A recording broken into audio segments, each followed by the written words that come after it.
Good day, folks. I hope this message finds you well. This one is on the spiritual narcissist. We're going to talk about who they are, where you could typically find them, as well as 6 signs to identify them. Again, we're going to talk about who they are, where you could typically find them, as well as 6 signs to identify them. But before we get into the message, allow me to say hello and welcome to all of you. If you're new here, I go by the name Inspired Seeker. And on this channel, we discuss spirituality, personal development, and narcissism. So if any of that appeals to you, or if you feel called to, then I invite you to join us. And I promise you will not regret that decision. Now that we got that out of the way, guys, let's talk about who is a spiritual narcissist. The spiritual narcissist is essentially a narcissist who has mastered the art of using spirituality or religion. These are also considered religious narcissists, by the way. And these are narcissists who have mastered the art of using spirituality or religion to get what they want. Okay? So they are narcissists, just like the regular narcissists, covert, overt, malignant, all of those types of narcissists, right? They are narcissists just like those types of narcissists, only they do it, their way of narcissism is done through spirituality or is done through religion. Okay, and it's typically in a religious setting. All right, so you will find these types of narcissists within the religious community or the spiritual community. Okay, that's where they're typically able to function. But you may still encounter them within the community as well. They're not just limited to religious or spiritual settings. You may still encounter them within the community. And like I said, they do the same thing. They manipulate, they blame, they gaslight, they do everything that narcissists do, only they incorporate spirituality or religion into their way of manipulation or their way of narcissism. With that being said, let's go over 6 signs that will help you identify if someone is a spiritual narcissist. The first sign is that they are very well versed in religion or spirituality and will often make references from these doctrines to get their way. Okay? They're very well versed in religion and spirituality and will often make references to these doctrines to get their way. All right? Now, these folks may use religion or spirituality to deceive others. They may use religion or spirituality to manipulate others. They may use religion and spirituality to siphon supply from others. Okay? There are lots of stories of churches. There are lots of stories of institutions that were geared towards the leader's personal benefit rather than helping the community or helping the people. Okay, so in these situations, everything that they did, they came under, just like how narcissists operate, under smoke, right? Under the pretense of religion or under the pretense of spirituality, but their true agenda is their personal benefit, whether it be financial, whether it be popularity, whatever the case may be. Okay, so they use religion or spirituality to benefit themselves, essentially. Okay, now I'm not saying there's nothing wrong with a religious leader or a spiritual leader being well off. When you do God's work, you're not supposed to be broke, so to speak, right? But then there are individuals whose only agenda and intention were their personal benefit.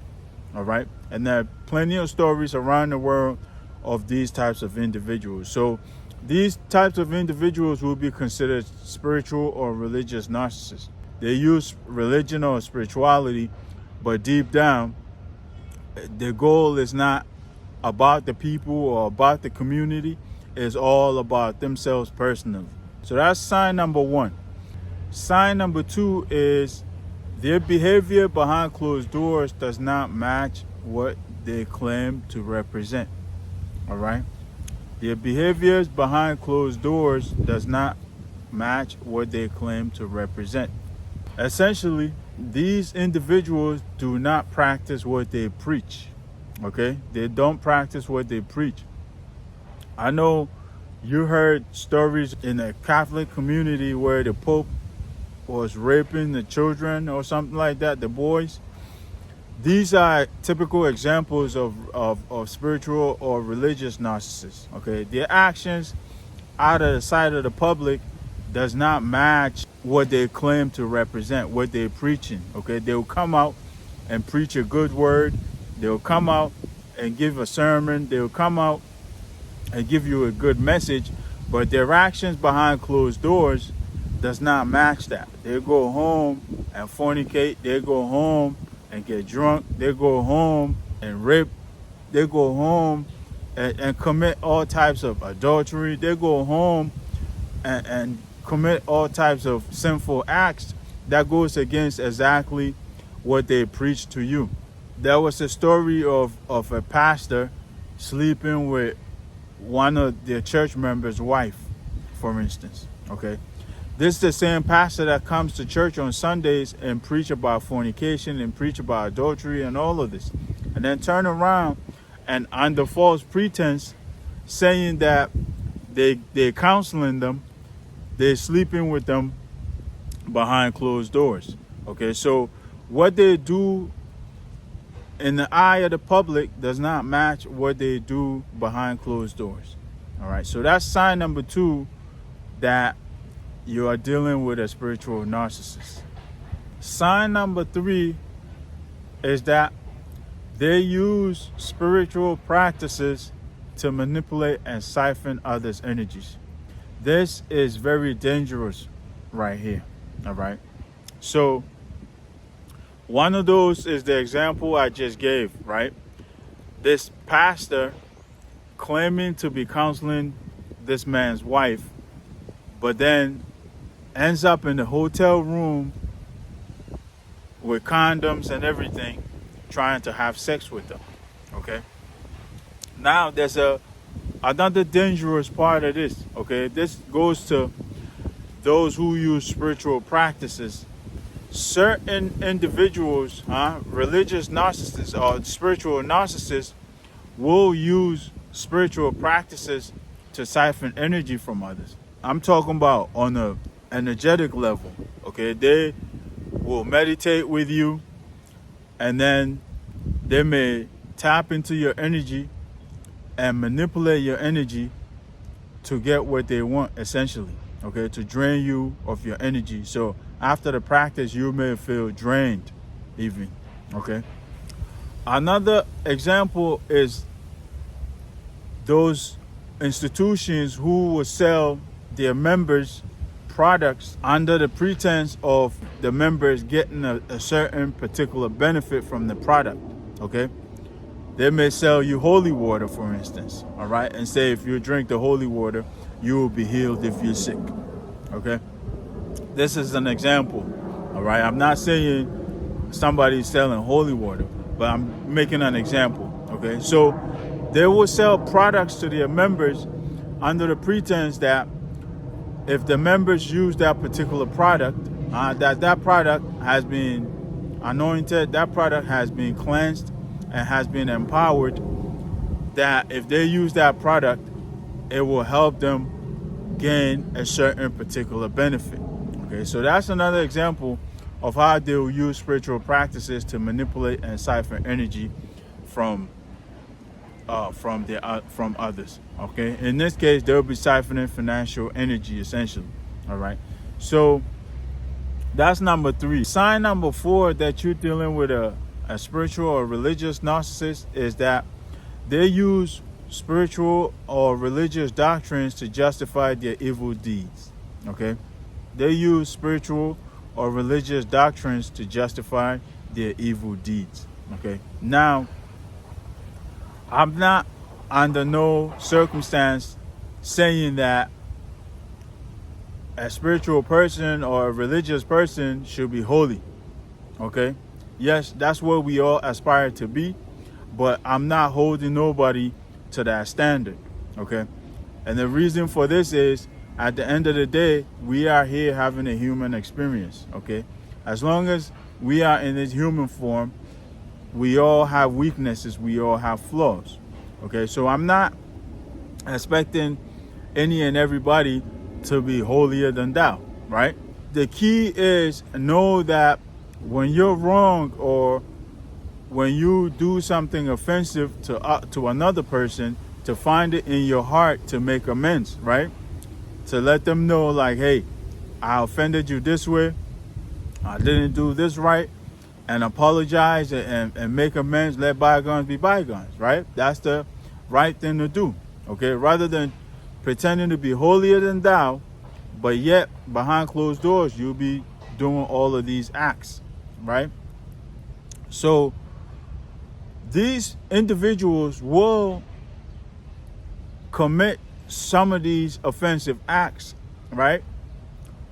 But yet, instead of making amends, or instead of apologizing or realizing what they've done, and doing the right thing and making amends with the individual they offended, they would rather refer to spiritual or religious doctrines to justify what they did. Okay? This is a very disturbing factor, guys. All right? Because the best thing to do when you offend someone, like I said earlier, is to call them up and say, hey, listen, I did this. It wasn't right. I offended you. I'm sorry. Yada, yada, yada. It won't happen again. And then move forward from there, right? That makes you a more respectful person, rather than trying to justify your evil deed with a reference from the religion or a reference from the spiritual doctrine. This is just a sin on top of a sin, so to speak, right? And I'm not trying to judge nobody here. I'm just making an example so we could better understand this point here, all right? So rather than doing the right thing, they would use doctrines to justify their evil deeds. Sign number 5 is superiority, okay? Superiority.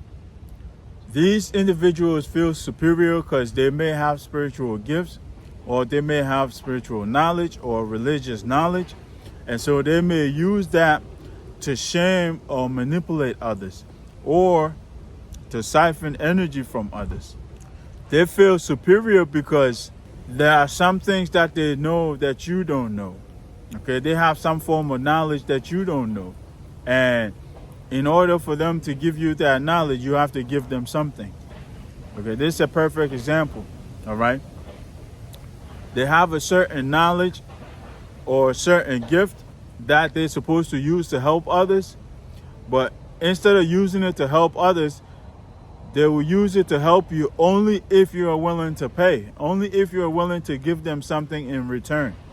Okay, so that's superiority, guys. All right, they use their spiritual gifts or spiritual knowledge or religious knowledge to shame others or manipulate others to get supply from them. Okay, and they may use this to shame you and say, oh, you don't know that, say things like that, like, oh, you don't know about that, or you don't know this, you should know this by now, and things like that. Okay, so that's sign number 5, superiority, guys. And the last but not least, guys, sign number 6 is that they lead by force or coercion and not by example. Okay, they lead by force or coercion and not by example.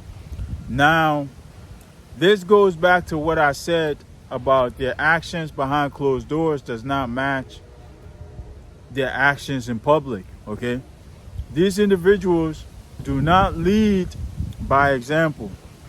Okay? They do not lead and then expect their followers to follow their lead, so to speak. Okay? Instead, they practice that do as I say, not as I do. Okay? That's exactly the best way to put this one. Their mantra is do as I say, not as I do. Okay? So they will tell you the right thing to do, but they themselves will not do the right thing. Huh? They will tell you the right thing to do, but they themselves will not follow what they're preaching. Okay? They don't practice what they preach. And so they don't lead by example. So if you're watching them and you are a follower of them and you're watching them, you will notice that their actions are opposite of their words, essentially. Okay? So that's the sixth and final way to identify a spiritual narcissist. All right? And this, guys, the spiritual narcissist is the most dangerous type of narcissist because they have all of the manipulative tactics, the cunning ways of the regular narcissist, and then they incorporate religion or spirituality into it. So they're very dangerous. On top of that, you wouldn't expect someone in a religious position or in a religious setting to be manipulative, to be a narcissist, right? You wouldn't expect someone in the spiritual community to be a narcissist, right? It's someone who's preaching a good word constantly, someone who's in the church constantly, who's on the choir, all of those things. Okay, so you feel safer around this type of individual because you never expect them to be a narcissist. All right, and this is what makes them dangerous because you approach them with your guard down because you don't expect nobody to be a narcissist within the church, right? You don't expect nobody to be a narcissist within any religious setting. Okay, so you approach them with your guard down, and this is what makes them dangerous because before you know it, guys, they've already manipulated you. They've already gotten what they want from you without you even knowing. All right, so they're the most dangerous type of narcissist there is, and it's important that we become aware of who they are as well as how to identify them. All right, so I hope I made it clear enough, guys. If you found value in this, then stick around because there should be another video popping up over here to my left or over here to my right, or maybe even a playlist on narcissism. Stick around and get more information on narcissism. Other than that, I'll leave this one here. Until next time, peace, love, and more life.